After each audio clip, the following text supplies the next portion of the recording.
Sean Puffy Combs' federal charges have little, if anything, to do with domestic abuse or pedophilia. His major sex crime federally is he's being accused of transporting women across state lines to engage in sex. What we call prostitution. Not Casey, not the freak-offs, not underage girls, but prostitution. Why am I bringing this up? Because I don't support prostitution either. I do not support men paying for the sugar box. I do not support black women having to sexually exploit their sugar box in order to pay their bills. With that being said, prostitution is the oldest female business on the planet Earth. Prostitution is the oldest female business on the planet Earth. Prostitution is the oldest female business on the planet Earth. It is the sexual trafficking that Sean Puffy Combs is being accused of. Not domestic abuse, not freak-offs, not stomping out Cassie, not engaging in sex with underage women. It is interstate sexual trafficking. That is the charge. Why am I bringing this up? I'm bringing this up, please God, because when I listen to the news, they're not talking about the evidence against Sean Puffy Combs. When I listen to the news, they're not talking about the evidence of Sean Puffy Combs. When I listen to the news, I have yet to hear anybody give me a specific prostitution is the big piece of interstate sex trafficking evidence against Sean Puffy Combs. I'm going to say it again. I'm going to say it for the low political IQ Negroes. I'm going to say it for the average political IQ Negroes. And I'm going to say it for the high IQ Negroes.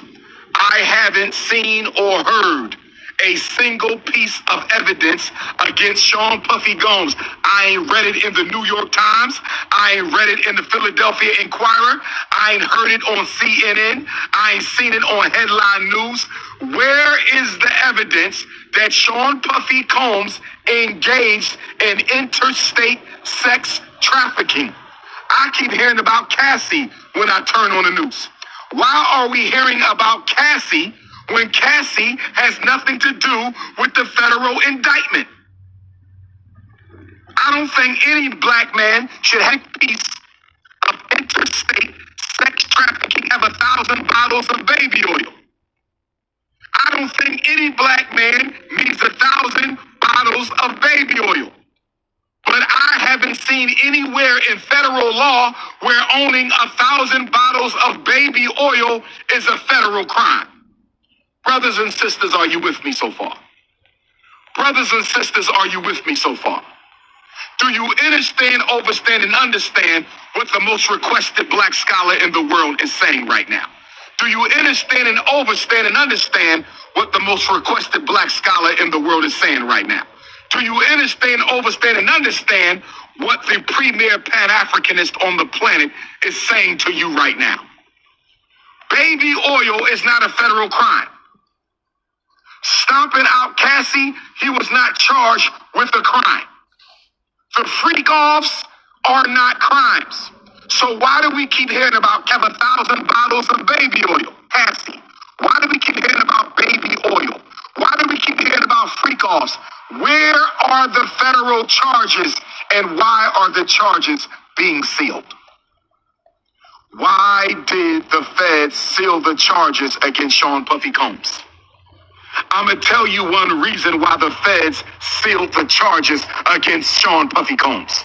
One of the biggest reasons they sealed the charges against Sean Puffy Combs is because the evidence is probably weak. The evidence is probably weak. And because the evidence is probably weak, that he is guilty of interstate sex trafficking, and because the evidence is probably weak, that he is guilty of interstate sex trafficking, they had to seal the charges. They had to hide the charges from you and I. had to hide the charges from you and I. Kathy, why did we keep long enough for the public execution to be carried out? Long enough for the public execution to be carried out. Long enough for the public execution to be carried out. What up with it, y'all? We're back with an update, man, and Dr. Umar addressing the Diddy situation. The case, you hear what he's saying, man, that I'm paraphrasing here more or less, that he believes the case is weak against Diddy, so they're gonna, strategically allow things to go on where the public executes Diddy. You know what I mean? That the public looks at him as just a foul, nasty, ex-trafficking, demonic individual. And, when it comes to the federal courts, by the time that goes down, the court of public opinion has already deemed Diddy guilty. And, the rest will be light work, more or less, is what I'm paraphrasing and taking from what Dr. Umar is saying there. Comment and let me know if you agree with what I'm saying in regards to what Dr. Umar is saying and what you think across the board about what he's saying here. You heard him, man. He said he does not support the sale of the sugar box. And prostitution is the oldest job on earth. And I've heard that numerous times, you know what I'm saying, dating back to biblical times. Mary Magdalene, who used to rock heavy with Jesus, she was a prostitute, right? It goes all the way back to the Bible. Hell, I've known a lot of individuals, like unrelated though, during the Vietnam era, going over the war, who had children from prostitutes over in Vietnam. Different situation in a sense, you know what I'm saying? But just throwing that out there in regards to what he's talking about prostitution going way back. This, I believe we all know, you know what I'm saying? But getting back to what we're talking about with Diddy, I don't think that the feds realistically share all the evidence via news sources, when a case is pending. Like, things will come out and everything like that, but I don't think that the feds typically just put it all out there off rip. In my opinion, y'all let me know if you agree with that or not as well. But when it comes to these freak offs, man, listen, who the fuck knows what was going on? You know what I mean? Like, there have been a lot of women derugged, to the point where they were taken advantage of in foul, disgusting, disturbing ways, and all types of ish like that, And with all this footage that they got, that's the one thing a lot of individuals are talking about, and I'm surprised to not hear Dr. Umar mention the footage, as there's a lot of theories that have risen regarding the footage because of individuals that were there. You know what I mean? We've heard there's been very known people, famous people, people with high status, if you will, attending a lot of these events. They almost sound ritualistic from what I've heard. But I don't know. I personally believe that the feds have a strong case, if you ask me. I don't know. Dr. Umar saying he believes because he doesn't turn on, the TV on the news and just see flat out evidence, or he doesn't read of specific evidence in the New York Times or in the Philadelphia, I forget the name of the news platform that he mentioned out of Philly, because he doesn't see that front and center in these news sources, that there ain't really no evidence like that, more or less, is what it sounds like to me. But I'm thinking they got it all together. They got all their ducks in a row, and they're ready to prosecute Diddy. That's what I think. Comment and let me know what y'all think, man. Dr. Umar saying he believes it's a weak case. Do you believe that's facts or not? And also what he was talking about with the public execution and whatnot. Hit the comments. Let's discuss it all. As always, if you're new to this channel, that's what it's all about. Tapping in with y'all, the people, hearing your guys' opinion. Now, check it out. Here's something else that came out. Here were some texts from Diddy. This was the text reportedly read, according to a reporter from Rolling Stone, the U.S. attorney reveals these texts. I turn my head for a second and you get effed up and you drag me down the hall by my hair. This is Cassie, I believe, regarding the Diddy. I have a bleeding cut. I have bleeding cuts. You hit me in the head 2 good times. When you get effed up the wrong way, you always want to show me that you have the power and you knock me around. I'm not a rag doll. I'm someone's child. So real quick, you heard Dr. Umar speaking about Cassie, that's all he's hearing about. He's not hearing anything else.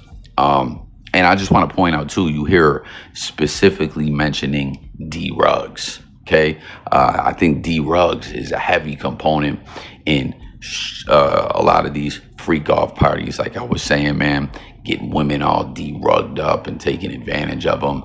I mean, don't get me wrong. We know that there was women being paid for their services and being, consensual and all that. But I personally believe there was women just straight up being taken advantage of at these freak offs or in other situations as well. But just pointing out the D-rug use, and Cassie just saying, man, you're like all out of control when you get fucked up like that. And we saw that. You guys remember that Drink Champs footage where Diddy was getting extra zestied out when Jadakiss and Fabulous were on there? He was acting all weird and everything, man.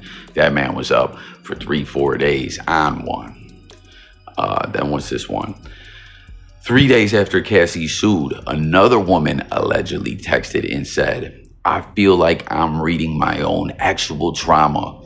It makes me sick how 3 solid pages word for word is exactly my experiences and my anguish. So another alleged victim, saying, man, I'm reading what Cassie's talking about and it's taking me back to this horrible, traumatic place. It's like my experience damn near verbatim. And then this is, what's this? Diddy, call me. The cops are here. I got 6 kids, yo. Please call. I am surrounded. You gonna abandon me all alone? So it seemed like that was Diddy copping a plea, like, please, the police are here. Don't do me like this. You know what I mean? But so crazy to me that whole situation, the Cassie tape, remained buried for so long. Like, can you imagine how many people had to be paid off or just, you got to figure, like, there's so many individuals involved in working at a hotel or whatever to keep that under wraps for no chatter or nothing of that to ever come out, man. It really makes you wonder, like, damn, how can things be covered up in such a manner, in such a way? And, on a real, a lot of people have been questioning, why did it come out then? Why has this domino effect been coming out regarding Diddy and, what transpired into this case? Because I've been continuously saying, when it came to all this, right? If Cassie would have just settled with Diddy, or I'm sorry, Diddy would have just settled with Cassie off rip before she filed, because that's the thing. He was trying to lowball her, right? He didn't want to pay her what she wanted. But then she files, he pays her off anyways. NDAs are signed, yes, but the news got a hold of it and it got out there. And then other women seeing what was going on, other victims or alleged victims, however you want to reference them. And then they put in their, lawsuits as well and all that. And the domino effect happened into where we are now, more lawsuits, the feds raiding, everything. Had Diddy did that, things may very well have not went that way. But a lot of people are questioning, no, there's another reason that this type of issue is coming out in regards to Diddy. What is it? Why is it? Do you agree with that? What are your thoughts about everything we're talking about? Hit the comments. Let's discuss it all. Thanks for watching. Sub up. It's coffee. I'm about you, y'all. Peace.